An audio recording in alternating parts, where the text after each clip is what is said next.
Imagine casting this terrifying creature in your next D&D game. This would most likely be a fatal encounter for any player confronted by a bone scorpion. Okay, so it's definitely summer in California. It is 104 degrees. It's the 4th of September, and it is 110 degrees in my garage, so I will not be working out there today. It's just about time for Halloween, so if you go into the Dollar Tree stores, you can find these little things like this skeleton garland, and it is basically what you get are 5 different, or actually the 5 of the same skeletons are kind of strung together.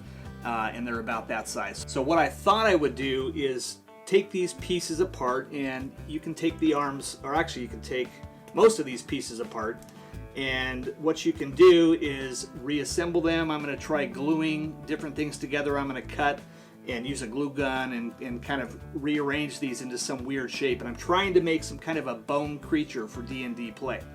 So I don't know if I have enough different pieces to make this work, but it should be fun. I'm just going to go ahead and try it, and let's see what we can do with a bunch of skeletons. What I did is I've taken apart all the pieces, and I've already started to think about how I might want to arrange this. So what I think I'll do, I've taken the hip and the backbone piece, and I've basically taken it off of the skeleton. The challenge here is to make something that is not human, and we need to kind of rearrange these bone pieces so that they do not look human. And at first I was experimenting with putting these legs back in here and making some sort of a crawling creature with 4 legs, another setup here, but these legs are just too long. They just seem to be too long. So what I think I'm going to do is I'm going to use the arms instead and turn those into feet. So what I'm going to do is get a set of these arms, and I'm going to glue them on here because they don't have a little pin that goes in. Okay, so the next piece, I need to just flatten this top part out a little bit because I am going to glue it to the underside of this piece right about there. I'm going to put a little extra glue in here because we're going to cover this up later. I just want it to stay, so.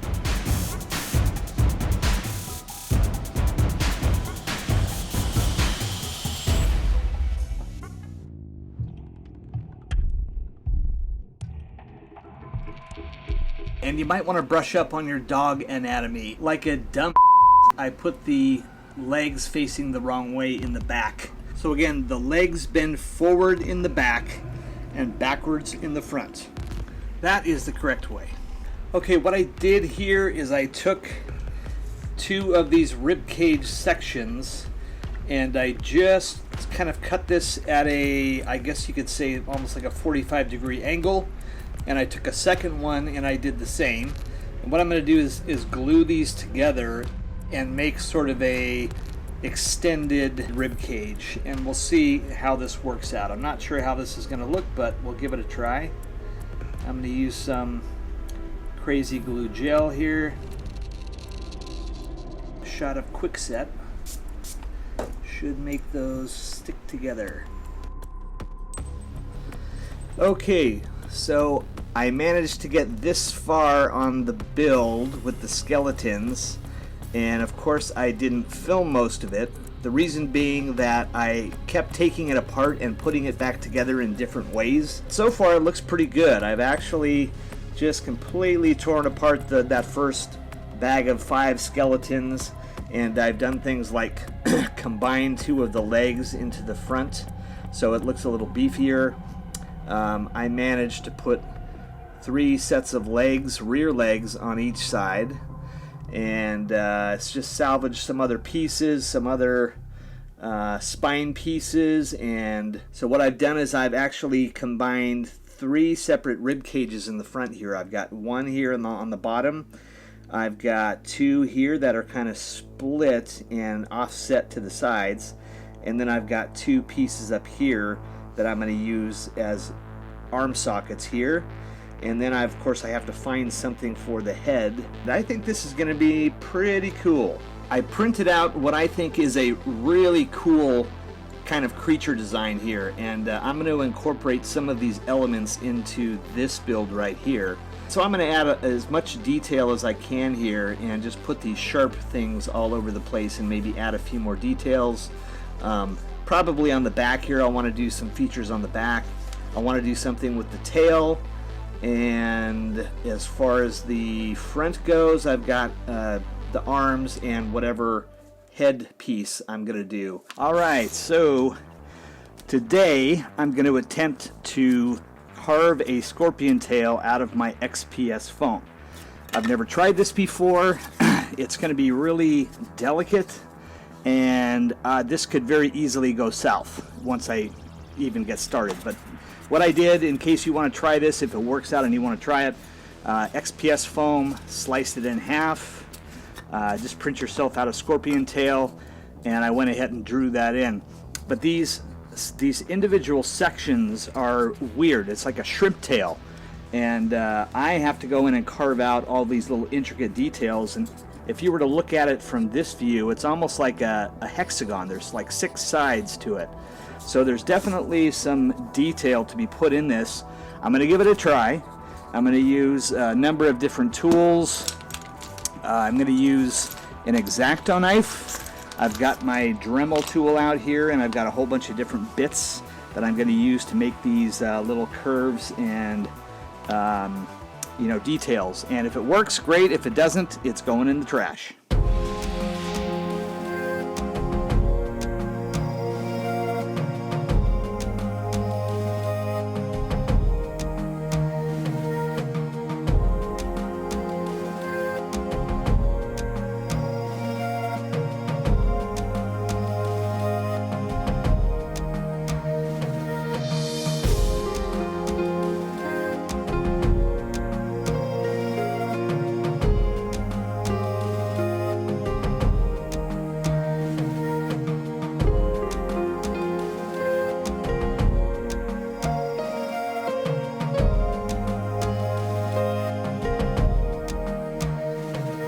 Okay, so after a little touch-up, little sanding, this actually looks pretty darn good. So I'm glad I don't have to throw it in the trash.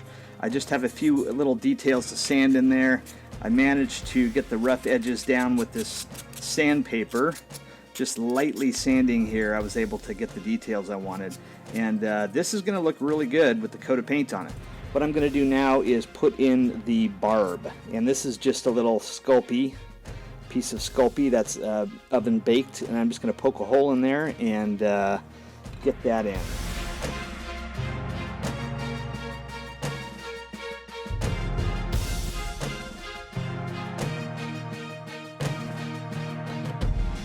Okay, so it'll look like that. Nice.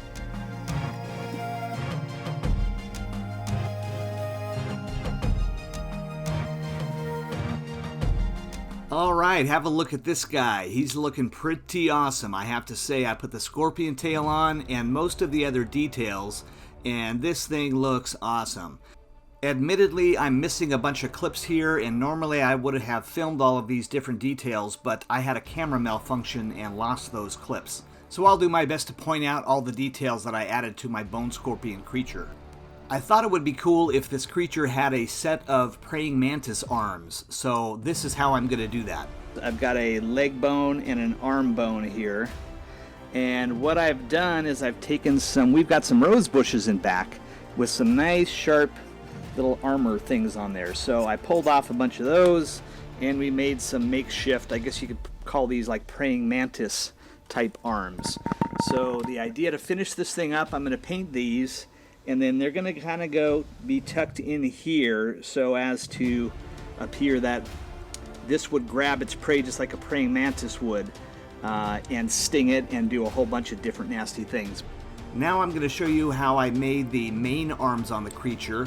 What I'm going to do is take the leg bone and just cut off the foot, and then I'm going to take these smaller little skeleton soldiers here and cut the little arm bones off, and those are going to be the fingers for the giant hands. So again, I'm using the leg bones of the skeleton to make the hands of the creature here. And what I'm going to do is hot glue this piece onto here which is a hip bone of one of those little characters, and then we'll make the hand from that. This part is a little tricky, so if you have a pair of tweezers, it will come in handy. So we're just going to put some hot glue on here and then glue this little hip piece on the end. So once you get this piece glued on here to the leg bone, what I'm going to do now on these characters, if you can see some of these features, basically the arm bones are the ones that I want. So I'm just going to start clipping off these little pieces that have an angle in them, and that is what I'm going to use for the fingers on the hand.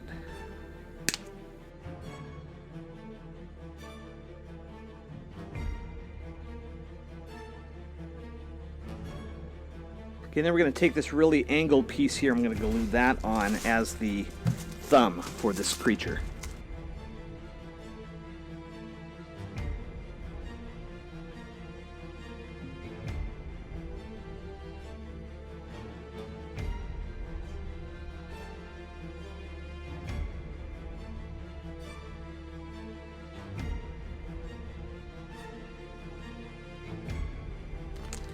Okay, and when you're done, you should have something that looks like this.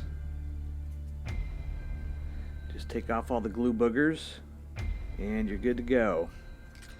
After adding both sets of arms onto the front of the creature, I'm ready to go ahead and give this a base coat. First, remember that I've spray painted everything in a flat black, and then I've got to decide on the color scheme from here. I'm 100% sure that most people would spray paint this, or airbrush this, but I have no idea how to airbrush, and I would probably just end up ruining it, so I'm going to go old school.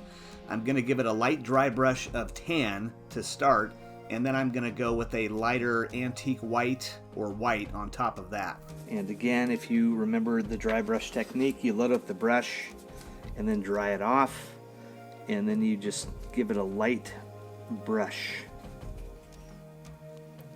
And you can see some of the details start to pop when you put these highlights in there. Zoom in, but definitely putting the coat of tan on here gives it some depth.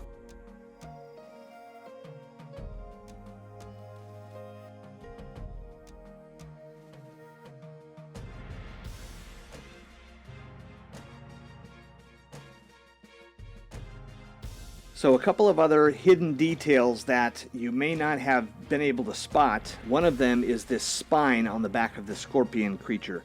And that was made out of a little dollar store worm. And these were just in a package of like 10. And I just figured that kind of looked like a spinal cord. And so by flipping it upside down and gluing it onto the top of the scorpion here, we've created that feature right there. So that worked out really well. Again, I've added some 3D printed skulls. I've got some rose thorns on here.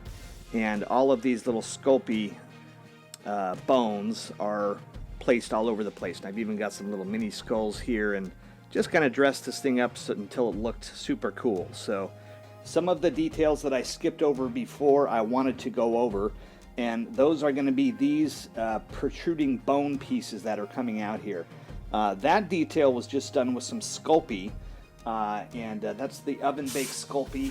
And I just cut out some thin, sort of sword-like spikes, and that's going to be the top part here. These are 3D printed skulls. I will actually include a link to the skull file here. If you have a 3D printer and you want to 3D print these for your skeleton creature, then I'll share that with you. The main skull here was from my Citadel Skulls collection. And you can see it's this main one right here that I used. This is also a Citadel skull on the front. And let's see, I've just got some small little pieces that I put in here. I've got some miniature, smaller size skulls.